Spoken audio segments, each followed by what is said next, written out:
ನಮಸ್ಕಾರ. ಸಂಕಲ್ಪ ಸಿದ್ಧಿ ಕಾರ್ಯಕ್ರಮಕ್ಕೆ ತಮ್ಮೆಲ್ಲರಿಗೂ ಆತ್ಮೀಯ ಸ್ವಾಗತ ಹೇಳ್ತಾ ಇರೋದು ನನ್ನ ನೌಷಾ. ಮೊದಲನೇ ಬಾರಿ ಕಾರ್ಯಕ್ರಮ ವೀಕ್ಷಿಸ್ತಿದ್ದೀರಾ ಅಂದ್ರೆ ಈಗಲೇ ನಮ್ಮ ಚಾನೆಲ್ನ ಸಬ್ಸ್ಕ್ರೈಬ್ ಮಾಡಿ, ನಮ್ಮ ವಿಡಿಯೋಸ್ನ ಲೈಕ್ ಮಾಡಿ. ಇನ್ನು ಕಾರ್ಯಕ್ರಮದಲ್ಲಿ ನಮ್ಮ ಜೊತೆಲಿದ್ದಾರೆ ಸ್ಪಿರಿಚುವಲ್ ಗುರು ಡಾಕ್ಟರ್ ವಿಷ್ಣುದತ್ತ ಗುರುಜಿಯವರು. ಗುರುಗಳನ್ನ ಕಾರ್ಯಕ್ರಮಕ್ಕೆ ಬರ್ಮಾಡ್ಕೊಳ್ಳೋಣ. ನಮಸ್ತೆ ಗುರುಗಳೇ, ಕಾರ್ಯಕ್ರಮಕ್ಕೆ ಭಕ್ತಿಯ ಸ್ವಾಗತ. 11 ರಾಶಿಗಳ ಬಗ್ಗೆ ಕೂಡ ನಮಗೆ ತಿಳಿಸ್ಕೊಟ್ಬಿಟ್ಟಿದ್ದೀರಾ. ಶನಿ ಬದಲಾವಣೆಯಿಂದ ಯಾವ್ಯಾವ ರೀತಿಯಾಗಿರುವಂಥ ಒಂದು ಫಲಾನುಫಲಗಳು ಸಿಗುತ್ತೆ ಅಂತ. ಇನ್ನು ಕೊನೆಯ ರಾಶಿ ಮೀನ ರಾಶಿಯವರಿಗೆ ಶನಿ ಬದಲಾಗ್ತಾ ಇರೋದ್ರಿಂದ, ಅವ್ರದೇ ರಾಶಿಗೆ ಶನಿ ಬರ್ತಾ ಇರೋದ್ರಿಂದ ಯಾವ ರೀತಿಯಾಗಿರುವಂಥ ಫಲಗಳು ಸಿಗುತ್ತೆ, ಇದ್ರ ಬಗ್ಗೆ ತಿಳಿಸ್ಕೊಡಿ. ಓಂ ವಿಶ್ವಸ್ಮೈ ನಮಃ. ಪ್ರೀತಿಯ ಬಂಧುಗಳೇ, ಇನ್ನು ಮೀನರಾಶಿಯವರಿಗೆ ಏನು ವ್ಯಯಾಧಿಪತಿ ಇದಾನು ಶನೇಶ್ಚರ ತನುಭಾವಕ್ಕೆ ಬರ್ತಾ ಇರೋದು, ಅಂದರೆ ನಿಮ್ಮ ರಾಶಿಗೆ ಬರ್ತಾ ಇರತಕ್ಕಂಥದ್ದು.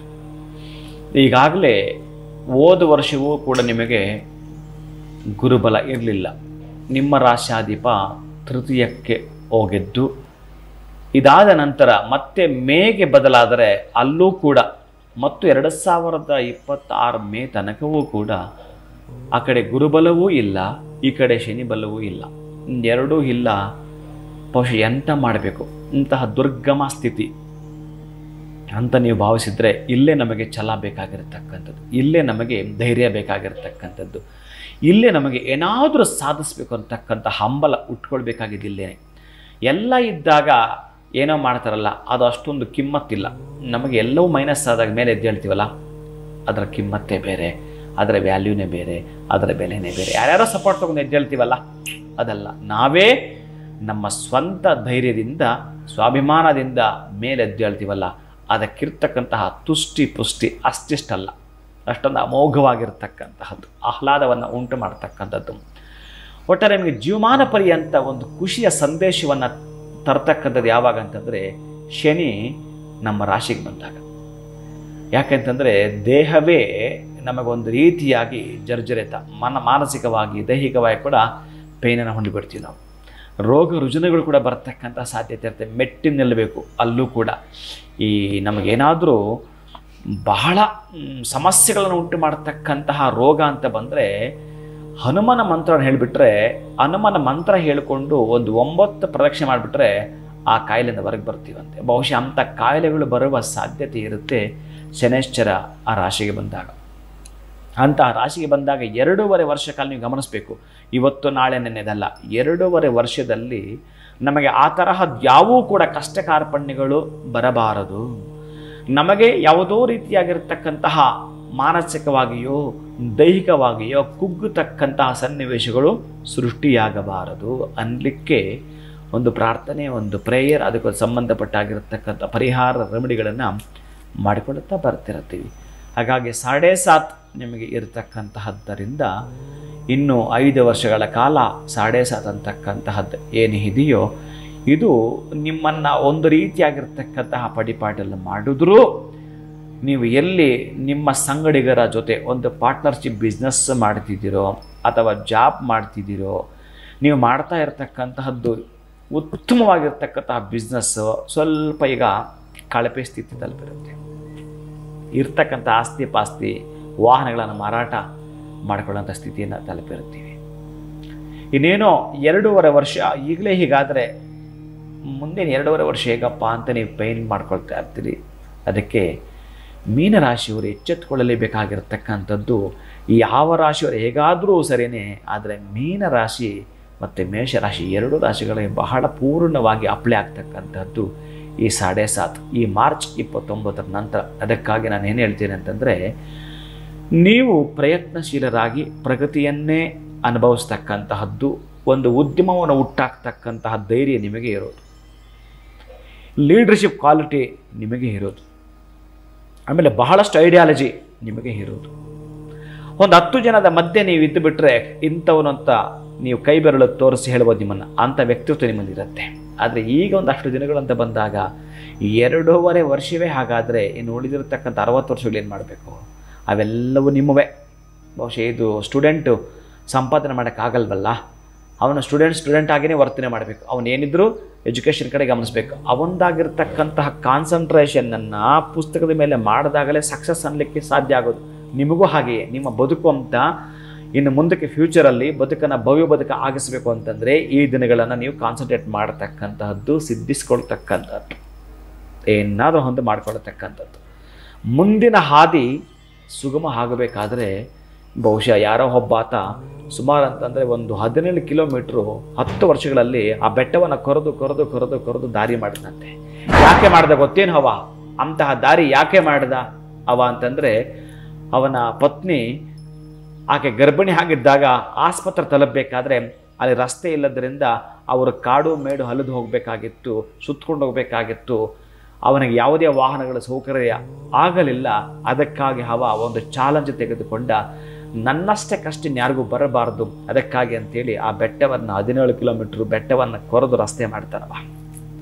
ಅವ ಗಿನ್ನಿಸ್ ದಾಖಲೆ ಮಾಡ್ತಾನೆ. ಹಾಗೆ ಈ ಕಷ್ಟಗಳು ನಿಮ್ಗೆ ಏನಕ್ಕೆ ಬರ್ತಾವೆ ಅಂತಂದರೆ, ಮುಂದೆ ನೀವೇನೋ ಸಾಧನೆ ಮಾಡ್ಲಿಕ್ಕಿದ್ದೀರಿ, ಅದಕ್ಕಾಗಿಯೇ ಬರ್ತಾವೆ. ಬಿಟ್ಟರೆ ಬೇರೆ ನೀವು ಯಾರನ್ನೋ ದೂಷಿಸೋದು, ದೇವರನ್ನು ದೂಷಣೆ ಮಾಡೋದು ಅಲ್ವೇ ಅಲ್ಲ. ಅದು ನಿಮ್ಮ ಸಿದ್ಧಾಂತ ಆಗಲೇಬಾರದು ಕೂಡ. ನೀವು ವೇದಾಂತವನ್ನು ಅಷ್ಟೇ ಒಪ್ಕೊಳ್ಬೇಕಾಗತ್ತೆ. ಇಲ್ಲಿ ಸಿದ್ಧಾಂತವನ್ನು ಮಾಡಿಕೊಳ್ಳದೆ ನಾವು ಪುಷ್ಕಳವಾಗಿರ್ತಕ್ಕಂತಹದ್ದನ್ನು, ಪುಷ್ಕರಾಂಶವನ್ನು ಆಯ್ಕೆ ಮಾಡಿಕೊಳ್ತೀವಿ ಅಂತಂದರೆ ಒಳ್ಳೆಯ ಸದ್ವಿಚಾರಗಳ ನೀವು ಯಾರ ಜೊತೆಗಾದರೂ ಕೂಡ ಅದಕ್ಕೆ ಸತ್ಸಂಗಶ್ಚ ವಿವೇಕಶ್ಚ ನಿರ್ಮಲಂ ನಯನದ್ವಯಂ ಅಂತ ಹೇಳ್ತಾನೆ. ನೀವು ಸತ್ಸಂಗ ಜೊತೆ ಇದ್ದಾಗ ಮತ್ತೊಂದು ಕಣ್ಣು ನಿಮಗೆ ಖುಷಿಯಾಗಿ ತೆರೆದುಕೊಳ್ಳುತ್ತೆ ಅಂತ. ಒಳ್ಳೆಯ ವಿಚಾರಗಳು ಗೊತ್ತಾದಾಗ, ಒಳ್ಳೆಯ ವಿಚಾರಗಳು ತಿಳಿದುಕೊಳ್ಳುತ್ತಾ ಒಳ್ಳೆಯ ವ್ಯಕ್ತಿಗಳ ಜೊತೆ ಸಂಪರ್ಕ ಅಂತ ಮಾಡಿದಾಗ ಒಳ್ಳೆಯದನ್ನೇ ಪಡೆದುಕೊಳ್ತೀರಿ. ಅದು ಸಿಗಬೇಕಾದ್ರೆ ನಿಮ್ಮಲ್ಲಿ ಬಹಳ ಬಹಳ ಬಹಳ ಪ್ರಯತ್ನ ಬೇಕು. ಅದಕ್ಕಾಗಿ ಅಡೇ ಸಾತ್ ಅಂತ ಏನಿದೆಯೋ, ನೀವು ನೋವನ್ನು ಪಡ್ತಕ್ಕಂಥದ್ದಲ್ಲ, ಭಯ ಪಡ್ತಕ್ಕಂಥದ್ದು ಮೊದಲೇ ಅಲ್ಲ. ಅದಕ್ಕಾಗಿ ಈ ಮಾರ್ಚ್ 29 ನಿಮಗಾಗಿನೇ, ಬಹಳ ಪ್ರಮುಖವಾಗಿ ನಿಮಗಾಗಿನೇ ಇದು. ಆ ಮಾರ್ಚ್ 29ಕ್ಕೆ ಯಜ್ಞದಲ್ಲಿ ಪಾಲ್ಗೊಳ್ಳತಕ್ಕಂತಹದ್ದು ಬಿಂಬ ಕುಂಭ ಮಂಡಲಕ್ಕೆ ಸಂಬಂಧಪಡ್ತಕ್ಕಂಥದ್ದು ಏನಿದೆಯೋ, ಅರ್ಘ್ಯ ಪಾದ್ಯ ಆಚಮನೀಯ ಸ್ನಾನೀಯ ಶುದ್ಧೋದಕ ಧೂಪ ದೀಪ ವಸ್ತ್ರ ನಿವೇದನೆ ಅರ್ಚನೆ ಪೂಜೆ ನಮಸ್ಕಾರ ಇವೆಲ್ಲ ಕೂಡ ಶ್ರದ್ಧೆ ಭಕ್ತಿಯಿಂದ ಮಾಡಿಕೊಡತಕ್ಕಂಥದ್ದು ಏನಿದೆಯೋ. ನಾವು ಹೇಗೆ ಅಂತಂದರೆ, ಈ ಪರೀಕ್ಷಾ ಕೊಠಡಿಗೆ ಹೋಗುವ ಮುನ್ನವೇ ಪ್ರಶ್ನೆ ಪತ್ರಿಕೆ ಸಿದ್ಧವಾಗಿರುತ್ತಲ್ಲ, ಹಾಗೆ ನೀವು ಸಿದ್ಧತೆ ಮಾಡ್ಕೊಂಡು ಹೋದಾಗ ಅದಕ್ಕೆಲ್ಲ ಕೂಡ ಆನ್ಸರ್ ಮಾಡಲಿಕ್ಕೆ ಸಾಧ್ಯ ಆಗುತ್ತೆ. ಇಲ್ಲೊಂದು ಮಾತು ಎಚ್ಚರಿಸಿ ಹೇಳ್ತಾನೆ, ಈ ತಾಯಿ ಗರ್ಭದಲ್ಲಿದ್ದಾಗಲೇ ಈ 5 ಅಂಶಗಳನ್ನು ಹಾಕ್ಬಿಡ್ತಾನಂತೆ ಭಗವಂತ ಅನ್ನುವ. ಅದು ಕೂಡ ನಮ್ಮ ಪ್ರಾರಬ್ಧದ ಮೇಲೆ 5 ಅವ ಕೊಟ್ಟು ಬಿಡ್ತಾನಂತೆ. 100ರಲ್ಲಿ 5 ಅವ ಕೊಟ್ಟರೆ ಇನ್ನು 95 ದೋಷಗಳು ನಮ್ಮವೇ. ಇಲ್ಲಿ ಬಂದ ಮೇಲೆ ನಮ್ಮ ಬುದ್ಧಿ ಈ ಪ್ರಬಲವಾಗಿ ಏನೇನೋ ಆಲೋಚನೆ ಮಾಡ್ತಕ್ಕ, ದುರಾಲೋಚನೆ ಮಾಡಿ ಏನೇನೋ ಮಾಡಲಿಕ್ಕೆ ಹೊರಟು ಹೋಗಿ ನಾವು ಯಾವುದೋ ಒಂದು ಲೋಭತನದಿಂದ, ಮತ್ಸರ ಭಾವದಿಂದ, ಕಾಮಭಾವನೆಯಿಂದ ಇನ್ನೇನೋ ಆಸೆಯನ್ನು ದುರಾಸೆಯಾಗಿ ಮಾಡಿಕೊಂಡು ನಿರಾಸೆ ಪಟ್ಟು ಬದುಕನ್ನು ಜರ್ಜರಿತ ಮಾಡಿಕೊಂಡು ದೇವರನ್ನು ದೂಡ್ತಕ್ಕಂಥದ್ದು ಸಮಂಜಸವೇ ಅಲ್ಲ. ಅದಕ್ಕೆ ಭಗವಂತ ಏನು 5 ಕೊಟ್ಟಿರ್ತಾನೋ ಆ 5 ಹೇಗಿರ್ತಾವೆ ಅಂತಂದರೆ, ಆಯುಹು ಕರ್ಮಚ ವಿತ್ತಂಚ ವಿದ್ಯಾ ನಿಧನಮೇವಚ ಗರ್ಭಸ್ತವ ದೇಹಿನಃ ಅಂತ ಹೇಳ್ತಾನೆ. ತಾಯಿ ಗರ್ಭದಲ್ಲಿದ್ದಾಗಲೇ 5 ಕೂಡ ಕೊಟ್ಟು ಬಿಡ್ತಾನಂತೆ. ನೀನು ಇದನ್ನು ಅನುಭವಿಸ್ಕೊಂಡು ನಿನ್ನ ಬುದ್ಧಿನ ಉಪಯೋಗಿಸ್ಕೊಂಡು ನೀನು ಬೆಳವಣಿಗೆಯನ್ನು ಹಾದಿಯಲ್ಲಿ ನಡೆಯಬೇಕು ಅಂತ ಹೇಳ್ತಾನೆ. ಹಾಗಾಗಿ ಆಯುಹು ಅಂತಂದರೆ ಆಯಸ್ಸು ಎಷ್ಟು ಅಂತೇಳಿ ಅವ ಬರೆದಾಕಿರ್ತಾನಂತೆ. ಕರ್ಮಚ ಅಂತಂದರೆ ಕರ್ಮಗಳನ್ನು ಯಾವ್ಯಾವ ತರಹದ್ದಿದಾವ ಕರ್ಮಗಳು, ಅದು ಪ್ರಾರಬ್ಧ ಆಗಿರಬಹುದು, ಸಂಚಿತ ಕರ್ಮ ಆಗಿರಬಹುದು, ಆಗಾಮಿ ಆಗಿರಬಹುದು, ಅನುಭವಿಸಿಯೇ ತೀರ್ಲಿಕ್ಕೆ ರೆಡಿ ಆಗಿರೋಂತಕ್ಕಂಥದ್ದನ್ನು ಹೇಳ್ತಾನೆ.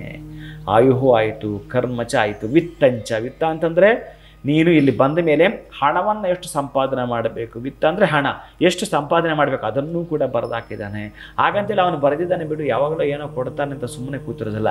ನೀನು ಪ್ರಯತ್ನ ಪಟ್ಟಾಗ ಸಿಗ್ತಕ್ಕಂಥದ್ದು. ನಿಮಗೆ ಮಾವಿನಕಾಯಿ ಬೇಕು ಅಂತಂದರೆ ಮರ ಕತ್ತಬೇಕು ಅಥವಾ ಕಲ್ಲು ಹೊಡಿಬೇಕು, ಆಗ್ಲೇನು ಸಿಗ್ತಕ್ಕಂಥದ್ದು. ಹಾಗೇ ಕೂತ್ಕೊಂಡಿದ್ರೆ ಅದು ನನ್ನ ಹೆಸರಿಗೆ ಬರೆದಿದ್ದರೆ ಬರೋದಿಲ್ಲ. ಪ್ರಯತ್ನಶೀಲನಾಗಿರಬೇಕು ನೀನಲ್ಲಿ, ಹಾಗೆ ನಿನಗೆ ಸಿಗ್ತಕ್ಕಂತಹದ್ದು ಅಂತ ಹೇಳ್ತಾನೆ. ವಿತ್ತಂಚ ವಿದ್ಯಾ. 4ನೇದು ವಿದ್ಯೆಯನ್ನು ಕೂಡ ಎಷ್ಟು ಪಡೆದುಕೊಳ್ಳಬೇಕು. ಹಾಗಂತೇಳಿ ನಾನು SLC ಫೇಲ್ ಅಂತ ಬರೆದಿದ್ದಾನೆ ಅದೇ ಅಲ್ಲ, ನೀನು ಟ್ರೇಸ್ ಔಟ್ ಮಾಡಬೇಕು. ಯುದ್ಧಕ್ಕೆ ಖಡ್ಗವನ್ನು ಹಿಡಿದು ಹೊರಟಾಗಿ ಯುದ್ಧ ಮಾಡ್ಲಿಕ್ಕೆ ಹೋಗಬೇಕು.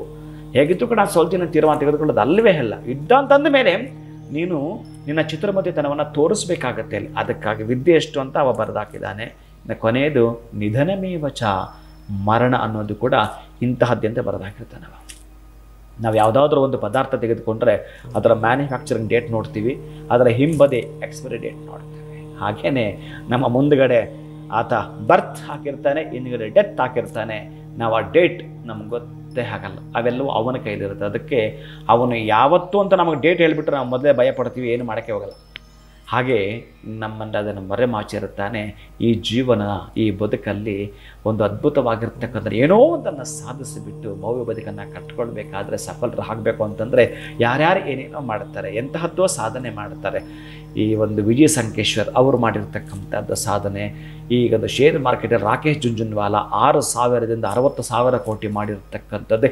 ಈ ರೀತಿ ಸಾಧನೆ ಮಾಡಿರ್ತಕ್ಕಂಥ ಪಟ್ಟಿಯನ್ನು ಕೆಲವೊಮ್ಮೆ ನೋಡಿ ನೀವು ಆ ಪಟ್ಟಿಗೆ ಬರ್ತಕ್ಕಂಥವ್ರು ನೀವು ಬಹುಶಃ ಪ್ರಯತ್ನ ಪಟ್ಟರೆ ಯಾವುದೋ ಒಂದನ್ನು, ಕಷ್ಟಗಳಲ್ಲಿ ನೀವು ದೂಷಿಸಬಾರ್ದು. ಆ ಕಷ್ಟಗಳನ್ನು ಮೆಟ್ಟು ನಿಲ್ಲಬೇಕು, ಮೆಟ್ಟಲಾಗಿ ಮಾಡ್ಕೊಳ್ಬೇಕು.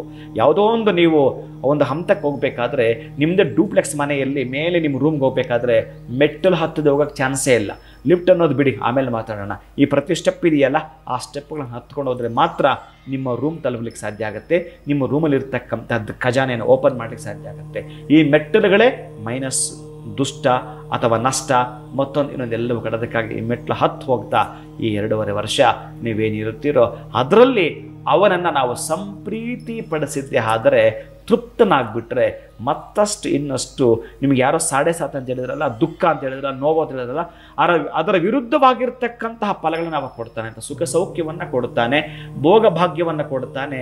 ಅದನ್ನು ಸ್ವೀಕಾರ ಮಾಡಲಿಕ್ಕೆ ತಾವು ರೆಡಿಯಾಗಿರ್ಬೇಕು. ಖಂಡಿತವಾಗ್ಲೂ ಮೀನ ರಾಶಿಯವರಿಗೆ ಶನಿ ಬದಲಾವಣೆಯಿಂದ ಯಾವ ರೀತಿಯಾಗಿರುವಂತಹ ಫಲಗಳು ಸಿಗುತ್ತೆ ಅಂತ ನಮಗೆ ಒಟ್ಟಾರೆ ತಿಳಿಸ್ಕೊಟ್ರಿ ಗುರುಗಳೇ. ಬಹಳ ಧನ್ಯವಾದಗಳು ತಮಗೆ. ನಮಸ್ಕಾರ. ಹರೇ ಶ್ರೀನಿವಾಸ.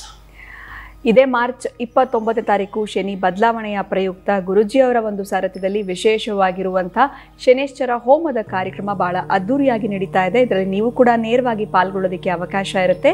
ಹೆಚ್ಚಿನ ಮಾಹಿತಿಗೆ ಸ್ಕ್ರೀನ್ ಮೇಲೆ ಸಂಖ್ಯೆಗಳು ಬರ್ತಾ ಇದೆ, ಕರೆ ಮಾಡಿ ಹೆಸರನ್ನ ರಿಜಿಸ್ಟರ್ ಮಾಡ್ಕೊಳ್ಳಿ ಅಂತ ಹೇಳ್ತಾ ವಿಡಿಯೋನ ಮುಗಿಸುವಂತಹ ಸಮಯ ಆಗಿದೆ. ನಮಸ್ಕಾರ.